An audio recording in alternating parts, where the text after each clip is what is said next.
Ditching the job. Now, I'm not meaning stop working unless that's what you want to do. What I mean is work for yourself.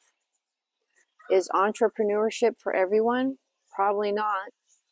But I will share with you my journey. Grab a cup of coffee or tea and let's get started.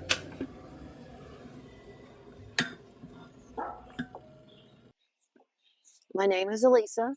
I have been self-employed for over 20 years, and I have been able to keep the lights on, food on the table, and have a good, stable, and growing income, arguably better than if I had worked for someone else. I want to share with you the pros and cons of working for yourself, a few strategies I wish I knew years earlier. So let me share with you where this journey started and how and why it all got started. Wow, I was in dire situation, a single mom with 3 young kids. I had no college education and I had not built a career before starting a family. I was stuck making a whopping $11.67 an hour on the 3 to midnight shift. And that was to take care of a family of 4. I was not seeing my kids much, and it was hard on everyone. My mother was watching them after school and long nights. In the evening, a lot of times I'd spend the night. It was really rough. Have you ever been there before? I believe times like this in your life, you find ways to make it better, and many times it's the greatest times for growth and change. And that's what it was for me. I stepped into my first commission-only sales position.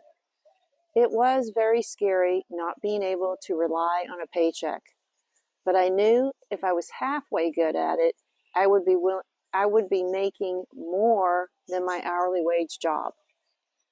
So I worked hard, got out every single day, searching and reaching out to my target market, which was business to business, learning from my mentors, and within about 3 to 4 months, I made $4,000 in 1 month. Now I just had to make it consistently. That first job taught me a lot, but it ended within a few years, and it gave me the confidence that I needed to believe that I could do it. So I stepped into another commission-only position, and that was insurance. I got my health and life insurance license, and I hit the ground running. I did a lot of cold calling and networking because this was business to business. It was employee benefits. I realized also, because I got a lot of rejection, not to take it personally. This is business. I'm not going to sugarcoat my experience. During those years, financially, the road was still very rocky for several years until finally the passive income built up and my income grew to more than what I could imagine if I ever were to work for someone else. Here I am now with many years experience in the health and life insurance niche. I mostly work in the Medicare and retirement planning market today. I learned where my passion is and how I wanted to work with certain specific people, and that's seniors. Truly, as we get older, I believe we all become better people, and that's for the most part, generally speaking. And in 2023, I started taking courses in retirement planning. And this was so I could get a designation, a ChFC designation, which stands for Chartered Financial Consultant. How I got this was I took 8 10-week courses about retirement planning, tax strategies, insurance, investments, Social Security, a whole plethora of ideas around retirement planning. And I'm happy to say this last month, I completed all of my courses, and I will be awarded my certificate on April 1st. I'm sharing with you my story because the product really doesn't matter. If you want to work for yourself, you can. I believe you can make a good living and have the freedom that's with working for yourself.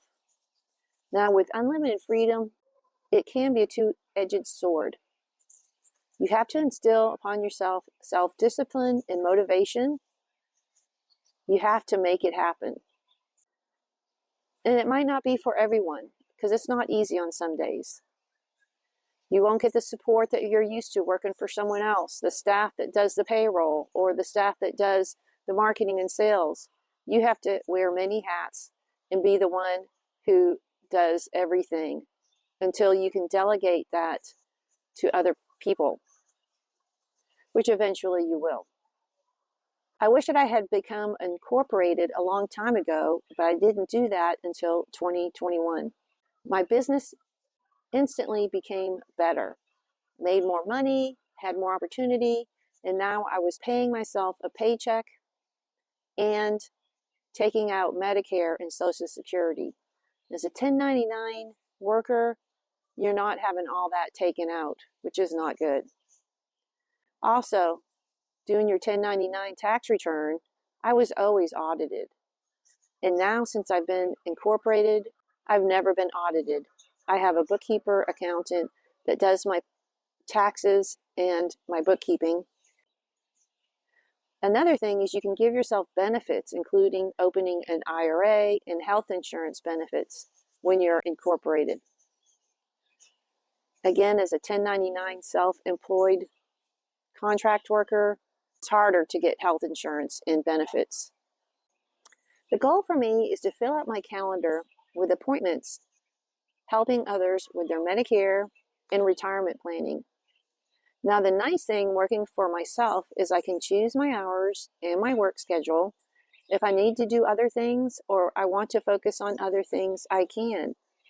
Like say I had a doctor appointment, or if I wanted to start pursuing another goal or hobby, I could do that. The downside of really anything with setting your own time and schedule is staying on task and staying motivated and inspired and not getting sidetracked. The simple joy is you don't have to have someone else tell you what to do and how to spend your time. You can pursue your own goals and not theirs. Another thing I do on my schedule every day is I plan out exercise almost every morning. I take my dog, Sophie, and we go for a bike ride or a walk. She walks alongside me or actually runs alongside me when I go bike riding. And that's important also to keep moving, especially if you're on the computer all day. At this point in my career, I'm very thankful for all my clientele that I have. They are all good and they send me lots of referrals. As a business owner, I do believe to go above and beyond with service to your clients. A lot of my clients call me throughout the year with questions or concerns about their policy, and I always welcome that. This is what you have to do to set yourself apart from others, to be likable, trustworthy, and to give them added service with what you sell or do. You're mostly selling yourself. And as long as you're solving a problem and serving other people, and I would also add being personable. Technology is great, but I think being kind enough to get on the phone and talk to your potential client and existing client personally, or do a Zoom meet if you can't greet them in person, means more than just a text or an email.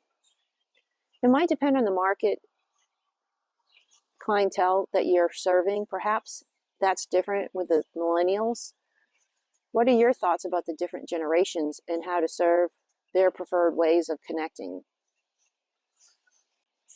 For the time being, I'm planning on sharing in my videos common questions and concerns that people are asking me and have concerns about their retirement planning, their 401k transfers, annuities, Medicare, Social Security, and other general financial questions. I am planning on posting at least one YouTube video per week. So if you have any questions or concerns that you would like for me to address in any future video, please put it in the comments below. Thanks for sharing coffee with me. Have a good day. Thanks for watching.